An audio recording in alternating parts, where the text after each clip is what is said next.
Hi, எல்லாரும் நல்லா இருக்கீங்களா? என்ன பண்ணுறீங்க? நான் இன்னைக்கு வீடியோவாக வந்திருக்கிறது என்ன தெரியுமா? எங்கள் அச்சா மதிக்கிறதுக்கு முன்னாடி இந்த பயிறு செடி வச்சாங்க. ஆனால் எங்கள் அச்சா இறந்து போகும்போது தான் அந்த பயிறு பூத்துது. அதுக்கப்புறம் பயிறு காய்ச்சிது. அப்போது ஆனால் எங்கள் அச்சாவுக்கு அது சாப்பிட முடியல. அதுக்கு முன்னாடியே எங்கள் அப்பா எங்களை விட்டு போயிட்டாங்க. அதை உங்ககிட்ட காமிக்கணும்னு நினச்சேன். அதனால தான் அந்த வீடியோ எடுக்கிறேன். நீங்கள் எல்லோரும் சந்தோஷமாக இருக்கீங்களா? நல்லா இருக்கீங்களா?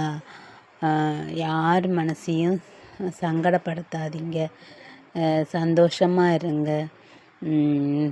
நல்லா சாப்பிடுங்க. Bye bye. Good night.